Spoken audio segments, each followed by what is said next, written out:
El deseado de todas las gentes, capítulo 57. Una sola cosa te falta.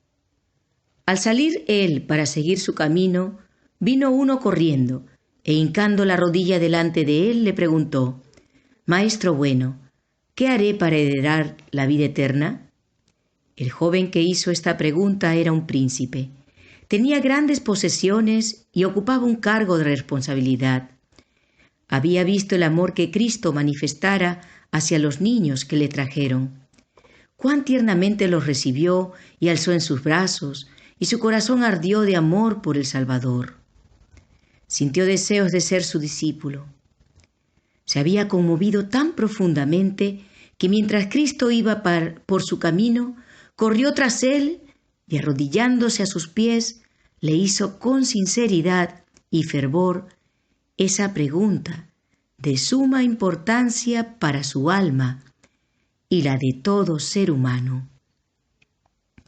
Maestro bueno, ¿qué haré para heredar la vida eterna? Cristo dijo: ¿Por qué me llamas bueno? Ninguno hay bueno, sino solo uno, Dios. Jesús deseaba probar la sinceridad del joven y conseguir que expresara la manera en que lo consideraba bueno. ¿Se daba cuenta de que el ser a quien hablaba era el Hijo de Dios? ¿Cuál era el verdadero sentimiento de su corazón? Este príncipe tenía en alta estima su propia justicia. En realidad, no suponía que fuese deficiente en algo, pero no estaba completamente satisfecho. Sentía la necesidad de algo que no poseía. ¿Podría Jesús bendecirlo como había bendecido a los niñitos y satisfacer la necesidad de su alma? En respuesta a su pregunta, Jesús le dijo que la obediencia a los mandamientos de Dios era necesaria si quería obtener la vida eterna. Y citó varios de los mandamientos que muestran el deber del hombre para con sus semejantes. La respuesta del príncipe fue positiva. Todo esto lo he guardado desde mi juventud. ¿Qué más me falta? Cristo miró al rostro del joven como si leyera su vida y escudriñara su carácter. Lo amaba y anhelaba darle la paz, la gracia y el gozo que cambiarán materialmente su carácter. Le dijo: una cosa te falta. Anda, vende todo lo que tienes y dalo a los pobres, y vendrás y tendrás tesoros en el cielo, y ven, sígueme tomando tu cruz. Cristo sentía atracción por este joven. Sabía que era sincero en su aserto.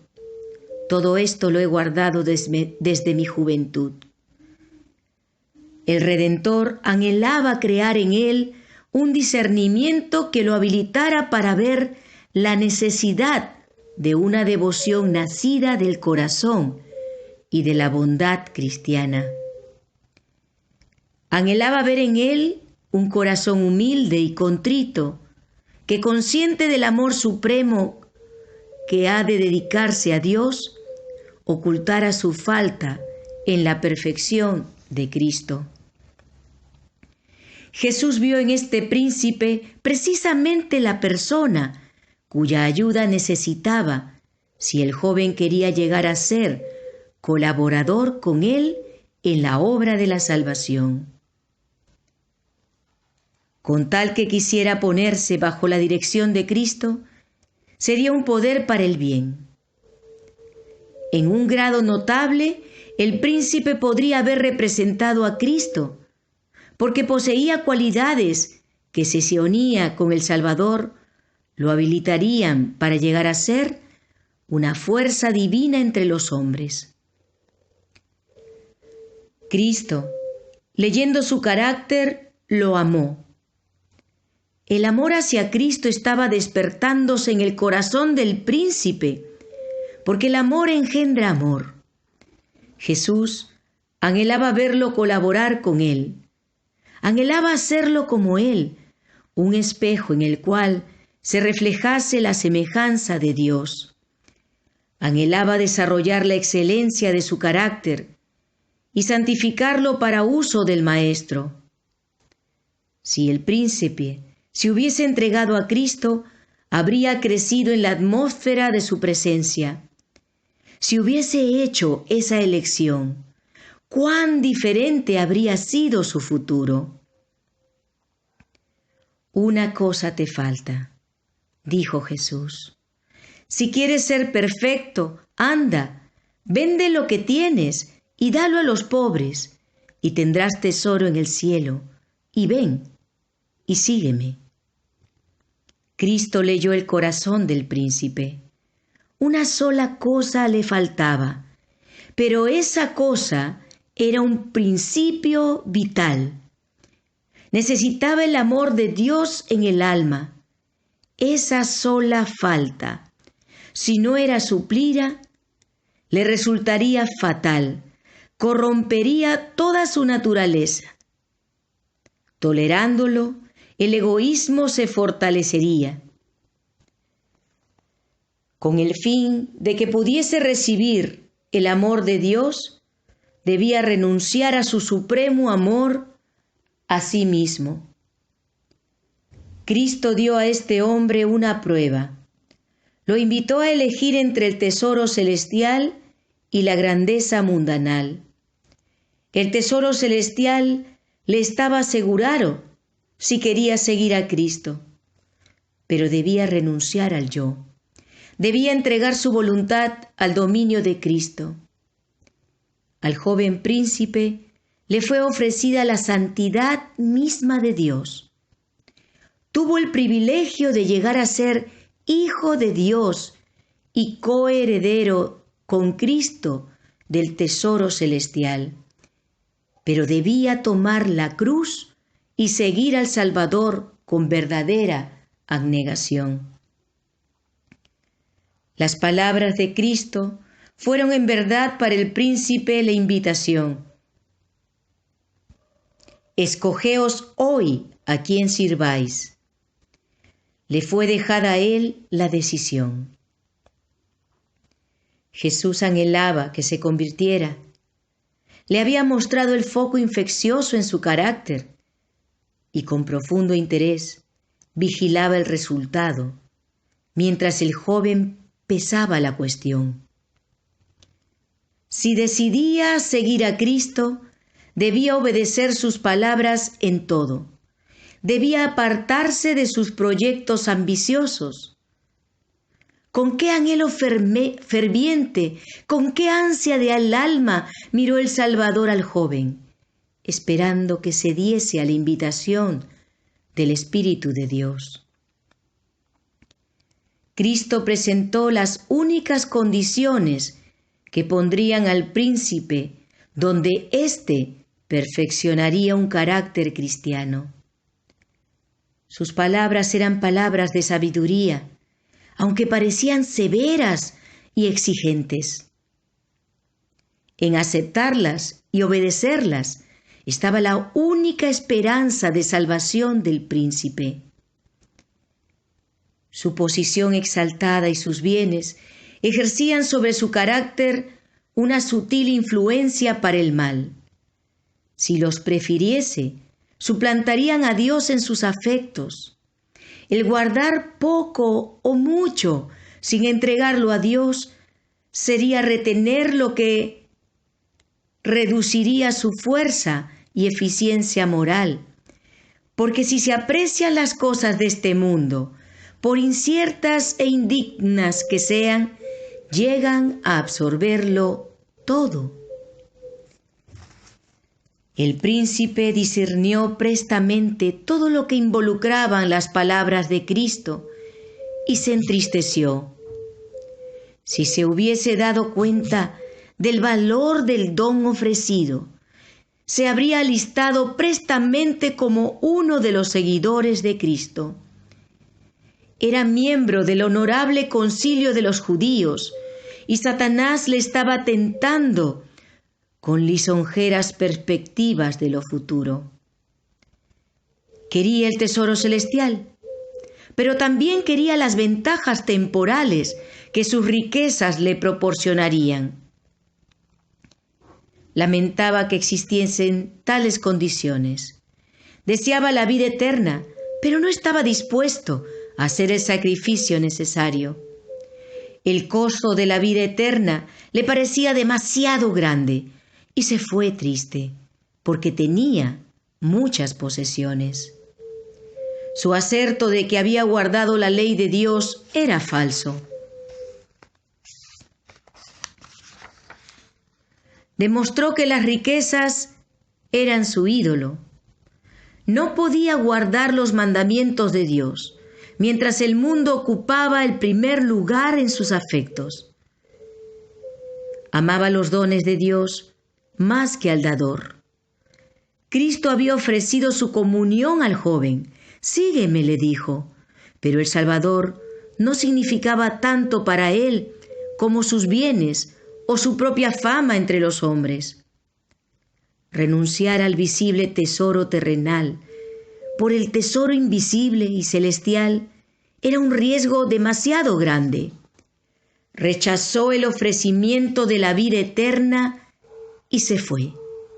Y desde entonces el mundo habría de recibir su culto. Millares están pasando por esta prueba y pesan a Cristo contra el mundo, y muchos eligen el mundo. Como el joven príncipe, se apartan del Salvador diciendo en su corazón: «No tendré a este hombre como mi líder». Se nos presenta el trato de Cristo con el joven como una lección objetiva. Dios nos dio la regla de conducta que debe seguir cada uno de sus siervos. Es la obediencia a su ley. No solo una obediencia legal, sino una obediencia que penetra en la vida y se ejemplifica en el carácter. Dios fijó su propia norma de carácter para todos los que quieren llegar a ser súbditos de su reino. Únicamente quienes lleguen a ser colaboradores con Cristo, únicamente los que digan: «Señor, todo lo que tengo y soy te pertenece», serán reconocidos como hijos e hijas de Dios. Todos deberán considerar lo que significa desear el cielo y sin embargo apartarse de él por causa de las condiciones impuestas. Pensemos en lo que significa decir no a Cristo. El príncipe dijo: «No, yo no puedo darte todo». ¿Decimos nosotros lo mismo? El Salvador ofrece compartir con nosotros la obra que Dios nos ha dado para realizar. Nos ofrece emplear los recursos que Dios nos ha dado para llevar a cabo su obra en el mundo. Únicamente de esa manera puede salvarnos. Los bienes del príncipe le habían sido confiados para que se demostrase un fiel mayordomo. Tenía que administrar esos bienes para beneficio de los menesterosos. También ahora confía Dios recursos a los hombres, así como talentos y oportunidades, con el fin de que sean sus agentes para ayudar a los pobres y dolientes. Quien emplea como Dios quiere los bienes que le han confiado, llega a ser un colaborador con el Salvador. Gana almas para Cristo porque es su representante, porque es un representante de su carácter. A los que, como el joven príncipe, ocupan altos puestos de confianza y tienen grandes posesiones, puede parecer un sacrificio demasiado grande el renunciar a todo con el fin de seguir a Cristo.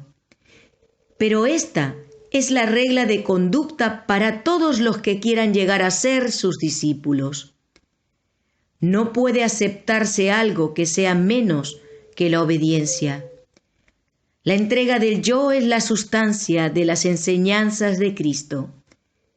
Con frecuencia es presentada y ordenada en un lenguaje que parece autoritario, porque no hay otra manera de salvar al hombre que separándolo de esas cosas, que si las conservase, desmoralizarían todo el ser.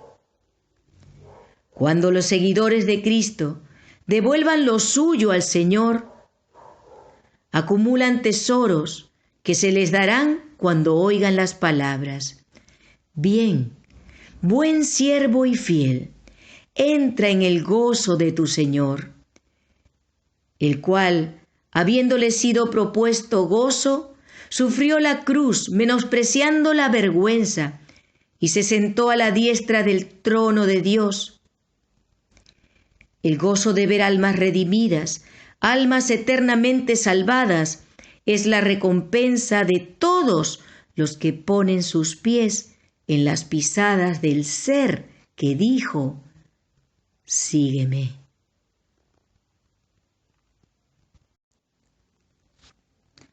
El deseado de todas las gentes.